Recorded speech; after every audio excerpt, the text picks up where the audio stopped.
This is the PoppinCulture podcast. This is your host, Michael Garrick. With me is Jessica, the co-host of the DANPA podcast, a great photographer. Thank you for coming on. Thanks for having me.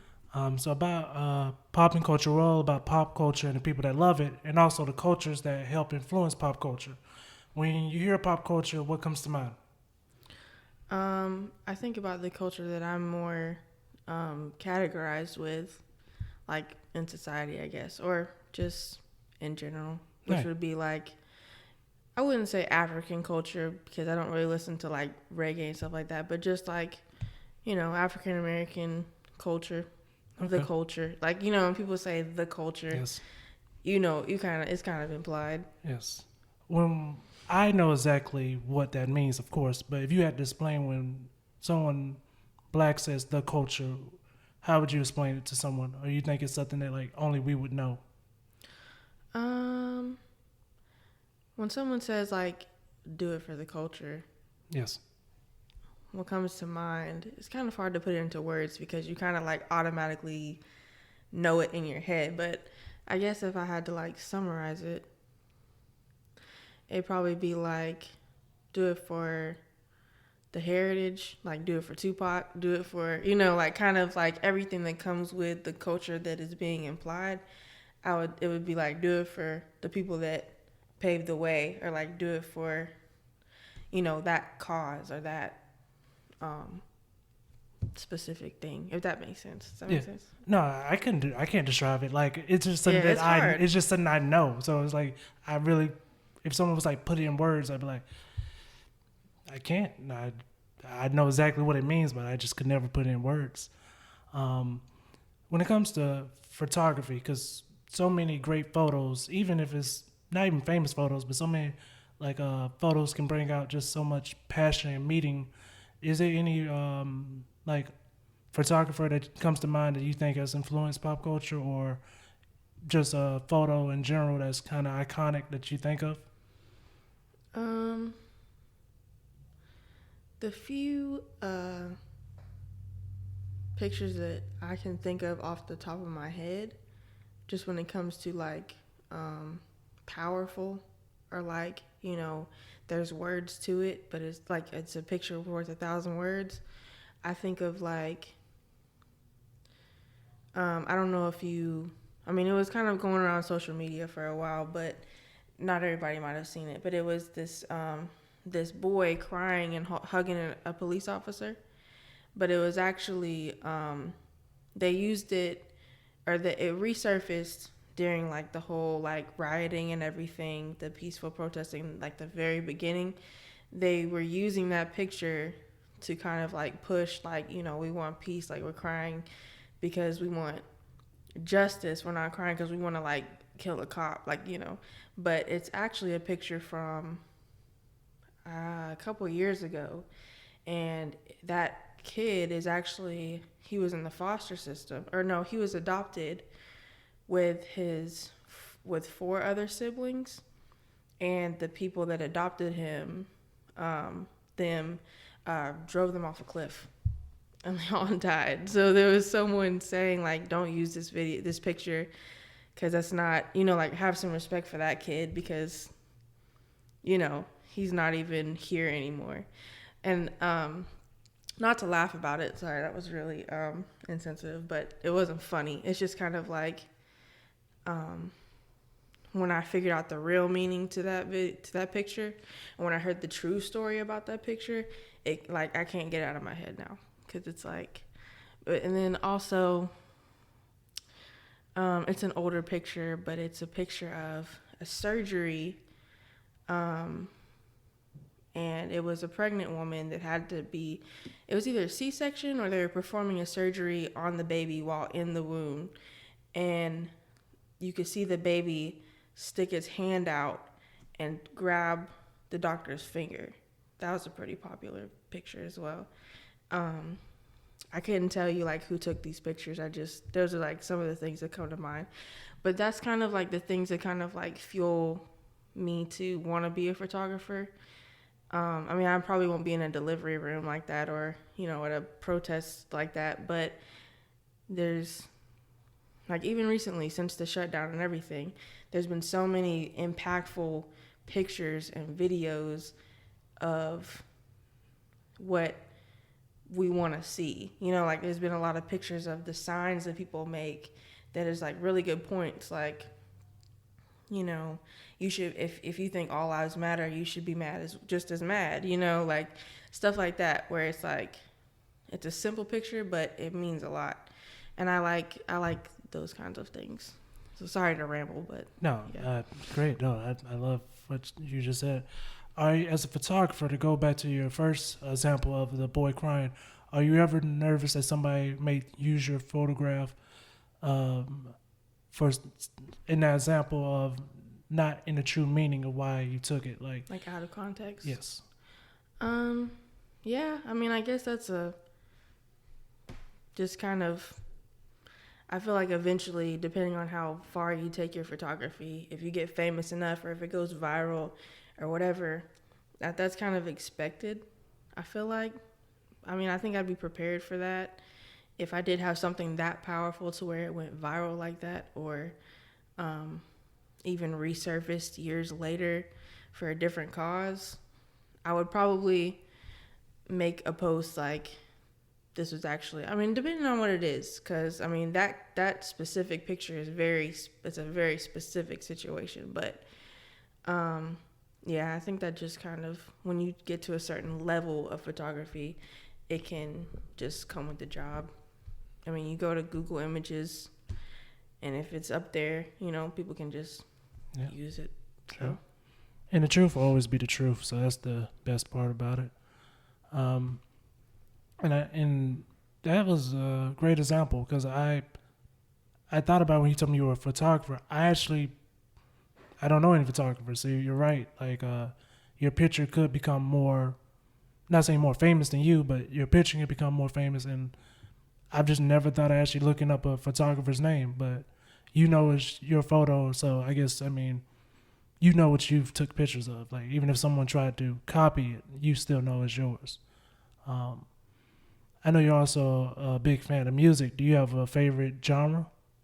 Or genres? I am kind of all over the place a little bit. I mean, I grew up on country music, and then when I was like in high school, Chris Brown came out. So I was like, what's this? And then it kind of like, that's what kind of like took me into like mainstream hip hop. And then I kind of I listened to mainstream for a really long time, just because I wasn't really that person that went down like the YouTube like hole. So that's actually how I found Logic and Kyle, G-Eazy, a lot of people that I actually like. I'm not crazy about G-Eazy as much anymore, but Logic and Kyle, those are my guys. And Chance the Rapper, those are like the vibes, the messages. I'm more about the messages and the beats now. So it's kind of like the mainstream stuff. It's so repetitive, specifically now. It's very repetitive. And I kind of, it's like, okay, your other song sounded just like that song, so let's try to make something different. And there's a difference between having like a certain flow to yourself and just having a kind of different beat with the same exact flow and the same exact topic for like 10 of the tracks on your CD, you know, or 10 of the tracks on your album or mixtape or whatever you want to call it. So I like people who have diversity in their music. Like, for example, Logic will talk about his wife, and he actually retired. Did you know that? Yes. Man, I'm sad, but I'm happy for the boy.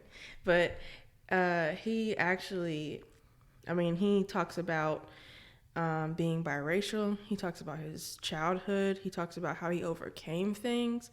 He's very like inspirational. It's not just like, yeah, I'll steal your money and I'll take your girl. And it's not like every single thing that's on the radio. So I like the stuff that makes sense for me.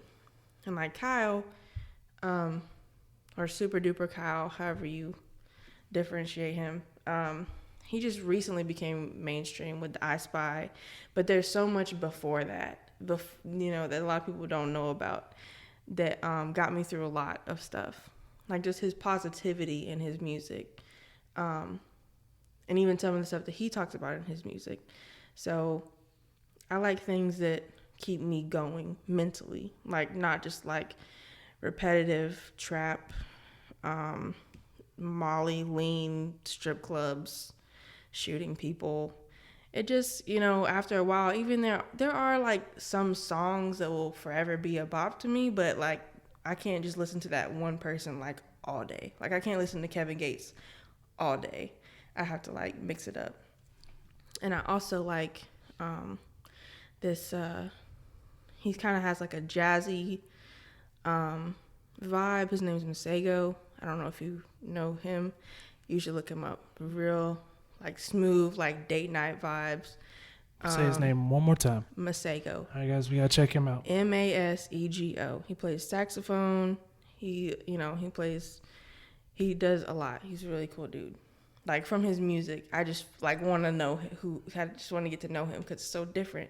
Like he's like we're probably the same age, or he might be a little bit younger, but he never gave up on the jazz. Like, a lot of people are like into like the hip hop trap, like I was saying, but he's like on that like smooth, like fine wine kind of vibe. And every now and then you need that. Is it like the big crit type jazz or not, like, not as country? No, it's not like,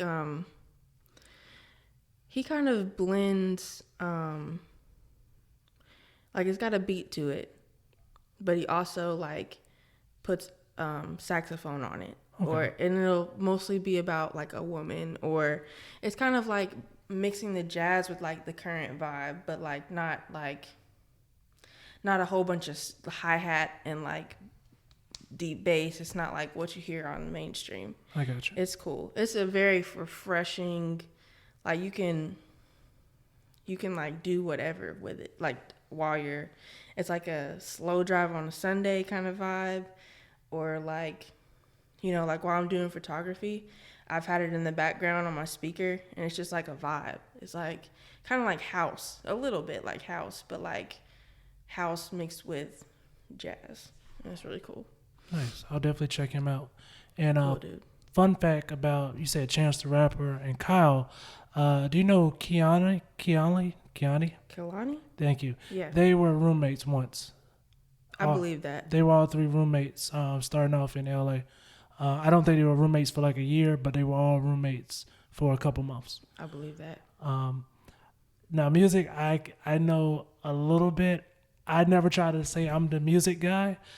The only reason why I say I'm clearly not the music guy is because I still remember being 17 and telling my brother, Asher Roth is going to be the next big thing. Points to you for knowing who that is. Okay. You're probably not the only person that thought that, because no, Be By Myself, or whatever that song is that came out. Exactly. I used to listen to that a lot. I still think Asleep in the Bread album. Bread Owl is one of the best albums ever, but I was definitely by myself with that, saying that he was going to be the future. So I like that music video too. Yes. With the dripping paint. That was dope. I mean, Yes. like putting the visual with it too. Yes. That kind of helps you, attracts you to the song too. Yeah. You brought up a lot of rappers that are like really putting their stamp on today. But is there any rapper from the past that you think is that influenced them now?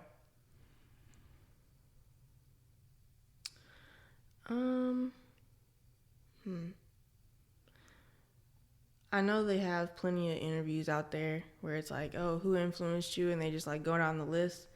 I can't really say. I mean, I'm not 100% sure who inspired them.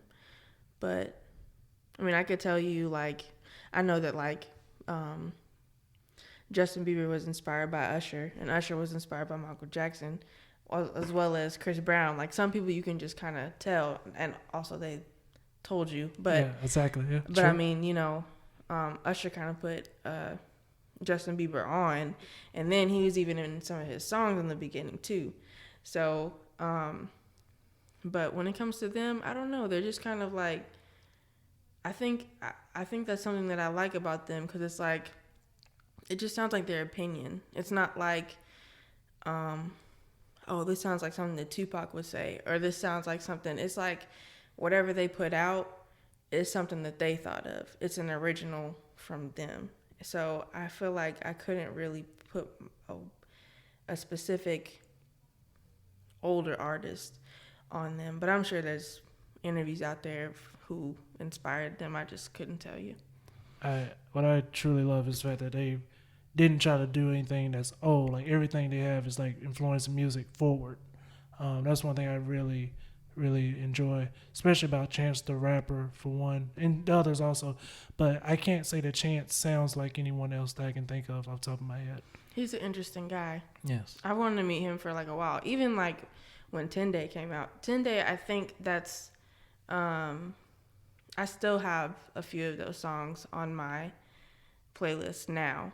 Like there's songs that go that far back. And even with Kyle, there's songs that go just about that far back. And with Logic, definitely. Yes. The Incredible True Story and Under Pressure, those two albums. Okay, you remember? Like, okay. Oh, yeah. Okay. Yeah. Okay. I wasn't crazy. I wasn't huge on the Sinatras, but because he has like 3 or 4 different young Sinatra. You like Bobby albums, I think, Tarantino? so.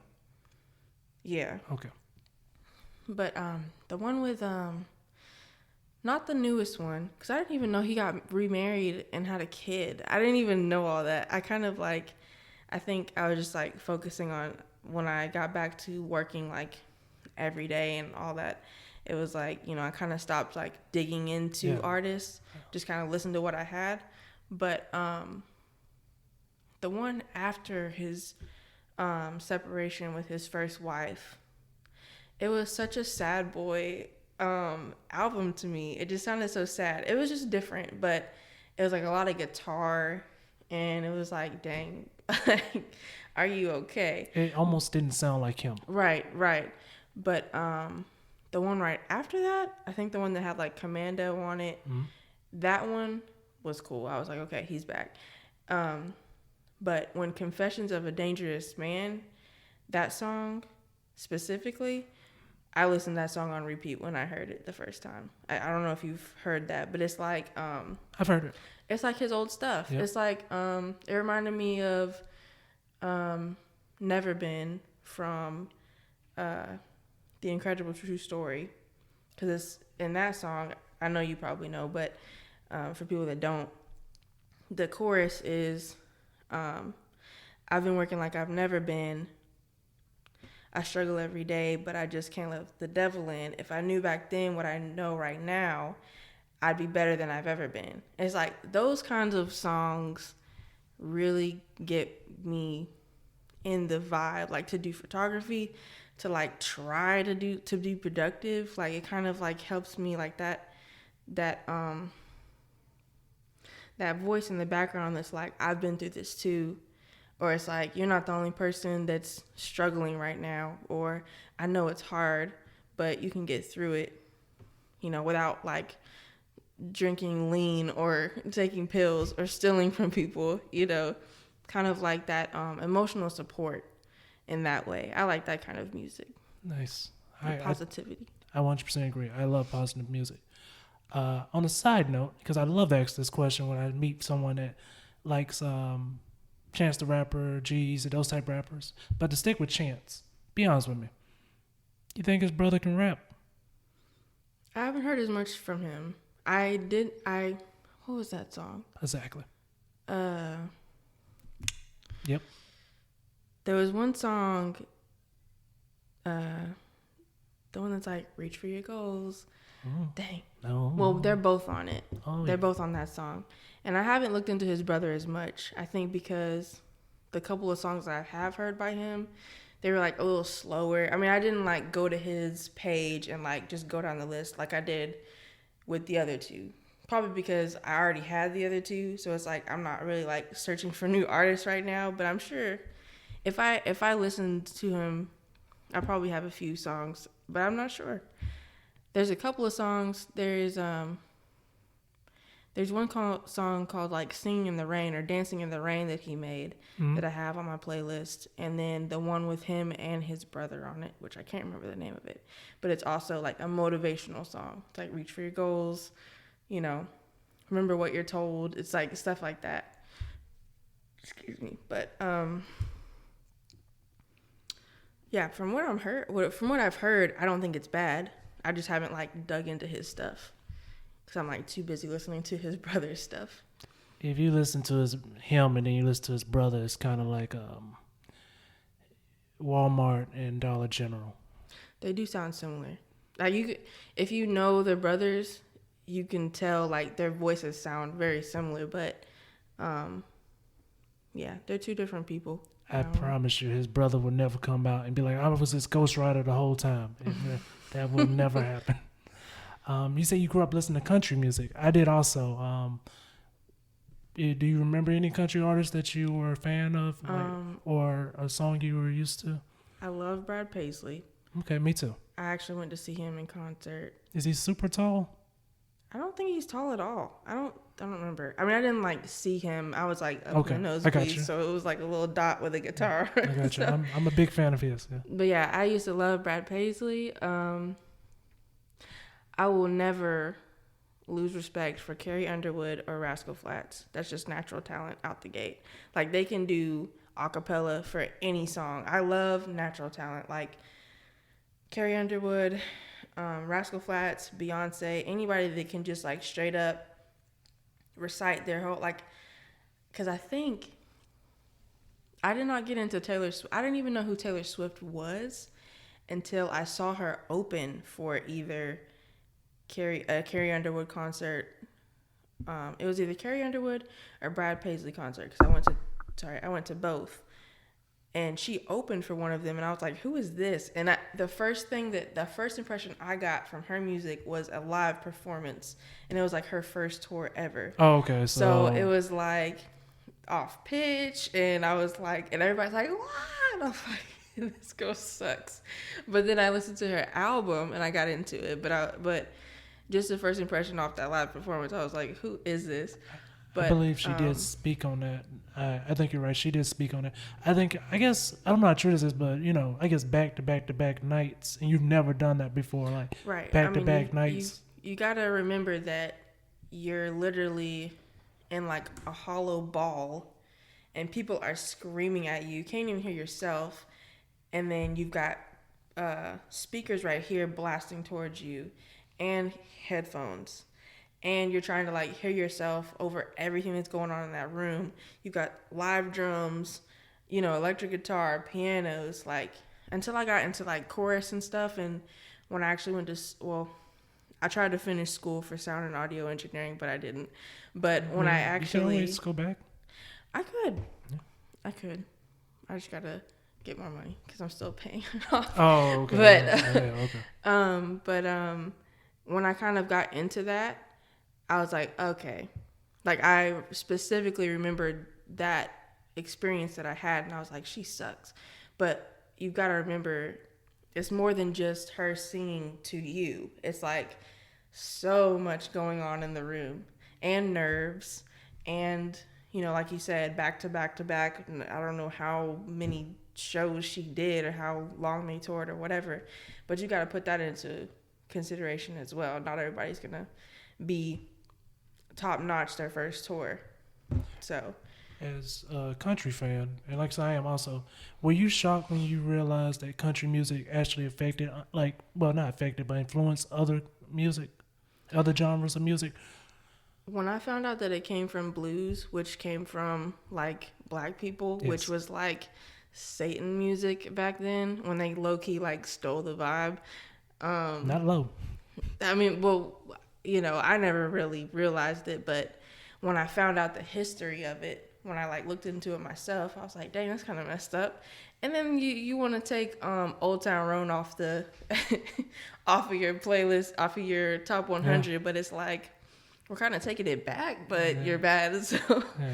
But I also I understand the controversy to it too, because I've realized that I don't know if it's like a race thing, But a lot of people that listen to country music don't like change because country music doesn't usually change either. It's like kind of like if you listen to it long enough, which is why I don't really listen to it anymore because it's kind of repetitive, kind of like the mainstream rap music that's on right now.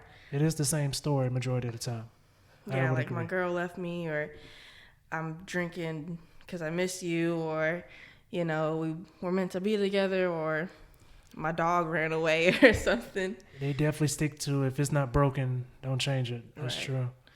But yeah, I mean, when it comes to people that I will always like not mind listening to, definitely Rascal Flatts. I used to like I had I don't remember the name of the CD, but there's a few songs on there that I just know like word for word, like I could listen to it on repeat forever. And then Carrie Underwood, just pure natural talent. I mean, I appreciate that so much. I'm not saying that you can't be good and like be off key at the same time, but I do like people that have just like the natural ability. I think it's really cool. Don't quote me on this, but I want to say the lead singer of Rascal Flatts was like, "Thank God for Pixar." He was like after that. Cars. Yeah, it was after Cars. It was like our shows went from we sold shows out, but we never sold the whole week out. Like we were selling weeks out.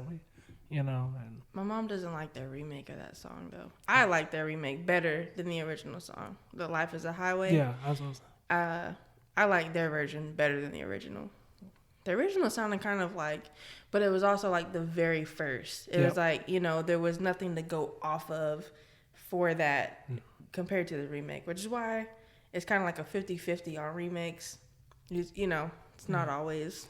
But I like the fact that they never like said anything about it. It was just like, we remade it. Like it was just that simple. A perfect example of people being like, oh, we always meant it to be this way was Take On Me. It's a band called Wham. Oh yeah. And the famous version is a faster, upbeat, but like they were like, no, we always meant for the slower one to be the popular one, and it was like, not really. I didn't know that. Wham, Take On Me. The music video is like a very upbeat pop, but then like the one that you hear mostly now, I think it was even in Deadpool 2, is the slower version. And it was like, no, that's what we always wanted out there. And it was like, I doubt it, buddy. So we talked about, you said you're into reggae or no? I'm sure I would be. I mean, like, I just, like, once I like somebody, I kind of like, if like with Logic, Cal, they're kind of just always on my playlist. So sometimes I do just randomly venture out. Like I have Apple Music now. Nice. Because, I'm like making money now, so it's whatever. But talk to him. I'm not actually. Oh, okay, all right. But no, it's that my off. first day of maternity leave, so I can't even say it. But I just like today I listened to a random radio station. It was called like Pure Fuego or something like that, and I liked pretty much every song on there. Shout out to Pure Fuego. Yeah, I think that's what it said. Something with fuego in it, but it was a radio station where it's just like a blend of Spanish and English music, which I like. I do like reggaeton. Me too. I don't know what they're saying. I wish I did, but I just love that vibe. Have you ever been to like one of those type clubs? Yes. I enjoyed it, but I don't know if it was just the night or what, but man, they did not have deodorant on. It's a hit or miss with the club, man. That's why I don't go anymore. It hit. I was just, I was like, I turned to my friend and I was like, Daniel, do you? And he was like, yeah. You want to put drinks on top of that. Yeah. I don't stink. Thank God I wasn't sober then. If I was sober then, I'd be like, no, I can't do it. But, so in general, like I said, with PoppinCulture, we're just so focused on all the influential ways that pop culture has been influenced. I probably worded that horribly. Sorry, guys. Do you think that music is one of the most influential when it comes to pop culture, or would you say live entertainment is more important, or do you think they work hand in hand? Well, I think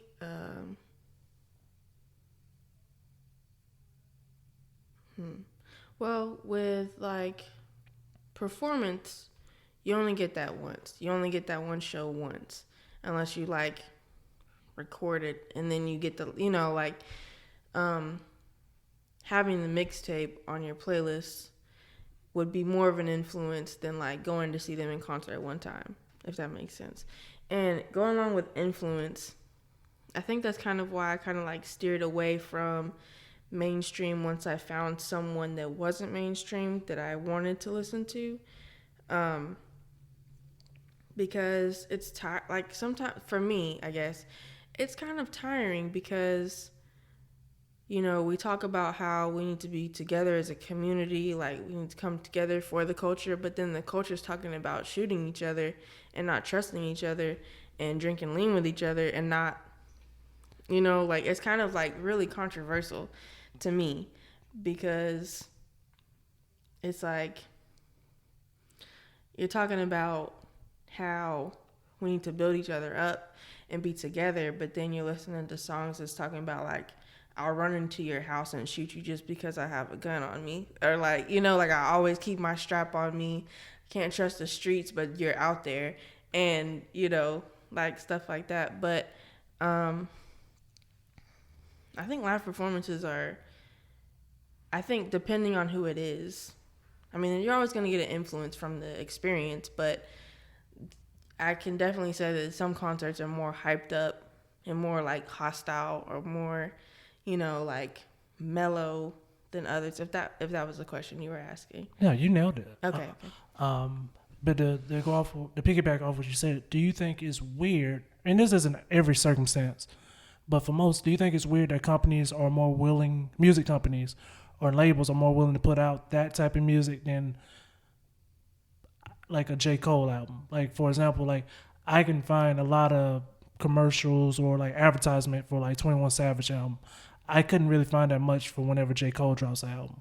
I don't find that much advertisement. Do you think companies, music labels are like, well, this is what sells? Or do you think it's more of like, well, this is what we want to put out there? I think, unfortunately, a lot of the times, it's not even, I feel like a lot of people don't really, or no, okay, let me word it right. If you listen to it long enough, it's going to be what you want, if that makes sense. Like if you listen to Lil Baby all day for 3 months and then you hear a new song by them come on the radio, you're going to listen to that radio. You're going to listen to that song. It's going to get overplayed. You're going to memorize the words, probably make a music video in your head about whatever it is, or watch the music video and it's just like I was saying, like the guns everywhere, he's counting money, where did he get that money from? I don't know. Kind of like, it's kind of like you kind of get wrapped into that vibe and you get used to it. And then nobody really checks on J. Cole. First of all, J. Cole minds his business like he's supposed to. The man got married, and then his friend told. And he has 2 sons. Yes. He has 2 kids. And then his friend told on him that he got married. I can't remember which rapper, but it was like he congratulated him. I was like, J. Cole didn't let no one know he got married. Didn't let nobody know about the kids. And I feel like that's kind of the best way to do it. First of all, that's really hard to do when you are of that status, like having, like having a wedding or going to the grocery store without people seeing you and taking pictures of you and invading your privacy. However he does it, I don't know. I don't know if he does like DoorDash or what, but he's like never seen. And I respect him for that. He may be like Chadwick. Chadwick has a tight circle. Yeah. So J. Cole may just have a tight. I mean, if you have a tight circle, you have a tight circle, and you'll definitely find out if you don't real quick if somebody tells. So it's either a loyal circle or a really small circle. True, probably small, but true. But yeah, and I think that's kind of like the vibe that I have now. I mean, I'm not saying I don't want any new friends or anything, but it's like kind of just keep to myself. Like I kind of follow those people as well. Like because that's the lifestyle that I live. I'm not like, but I mean, a lot of people don't live like Kevin Gates and all of that. But anyways, I'm kind of rambling off topic. But I think when it comes to what goes on the radio, it's like a lot of people don't check for underground artists. Like, you know, it's kind of like wherever you're at, Yep. that's kind of where you're at. Now, when the only reason why Kyle became mainstream finally is because he got on with Lil Yachty. Yep. And Lil Yachty is repetitive. Like, you know, he's on those songs that everybody listens to. So Lil Yachty got famous, and then he brought up Kyle. Yep. Even though Kyle is like, I wouldn't say 10 years older, but, you know, he's like got like 5-6 years of experience on him when it comes to making music, and he has so much more content, but he was never seen to the public. Believe it or not, I asked my girlfriend. I guess you would call Kyle region famous, like in his region. Oh yeah, like he East was, Coast. Yeah, like he was. I mean West Coast. Yeah, it's okay, but yeah, in that region, like he did well. But yeah, Lil Yachty was definitely the person that blew him up. Like even the rapper that just was murdered. Not just murdered. He was murdered last year. Can't think of his name right now. He sounds just like 50 Cent. Like word for word sounds like 50 Cent. Can't think of his name now. I'm sure I know who you're talking about. I want to say we're talking about so many things. Yeah, I want to say The Woe or something. I don't know. Can't think of the rapper's name. But yeah, that's true. Before you leave, I like to throw one little sideball question in, snowball, whatever I'm trying to say. How do you feel about musicians that turn into actors? I support it. I mean, if you're already up there and you have those connections, like if you have the ability to connect and branch out, try something else. You never know. You might like acting more, or like, you know, like I don't see anything wrong with that. A lot of people get on to Beyonce because she's not a good actor, but in my mind, it's like I just appreciate Beyonce being in this movie. Like, you know, I don't really take it that far, but I think she does great in everything she's in. Now, I will admit, I will always be like, oh, that's Beyonce. It's hard for me to be like, oh, that's that character. But besides that, like, I think she does an amazing job. Even Tim McGraw, I know he doesn't get a lot of credit for his acting, but I think he does pretty good whatever he's in. So. Yeah. So yeah, I support. I mean, I'm also that person. I'm not really like super judgmental. Like, first of all, they have more money than me, so I will. You know, I'm not in the movie. I don't have an album out. You know, I'm not doing that much for myself, so I really can't just like sit here and like talk smack about somebody who's doing like 20,000 times better than me. Yeah. But as long as they try. I haven't seen an actor. I mean, a musician like not try. If they were in the movie, like you could just tell like they were there for a check. Be like, buddy, you got checks. Like, right. I mean, some people you can tell the difference. I feel like it's either like they're so nervous that that's just like the vibe that they give off, or it's like, yeah, I'm random. I'm 2 Chainz. I just came on for this little cameo right here, so I'll take my money now. Yeah, pretty much. Not 2 Chainz specifically. I was just throwing it out there. If it's anybody that I would think that would do that, it's 2 Chainz. But oh, really? Yes. 2 Chainz is a funny fella. 2 Chainz has a verse where he says, "I'm so rich I wear Versace. I'm so rich I put cheese on my broccoli." According to 2 Chainz, I've been rich for a while. So yeah. But thank you for coming on to the PoppinCulture podcast. Is there anything you'd like to say to your fans? I have fans. Okay. I don't know. I'm gonna have my photography stuff up and running soon. I'm kind of like in the middle of getting a website together. I just like got back into it. I've been like on and off with it for a long time, but make sure you give me the name and everything, and I'll upload it.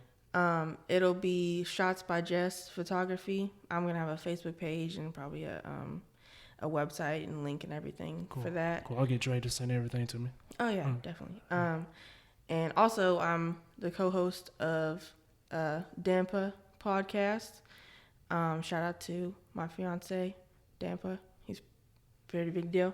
But yeah, I mean, we're doing a lot. I mean, it feels like a lot. I don't know. Could just be my life. But yeah, thanks for listening to my opinion, I guess. All right. Thank you guys for listening and have a great day.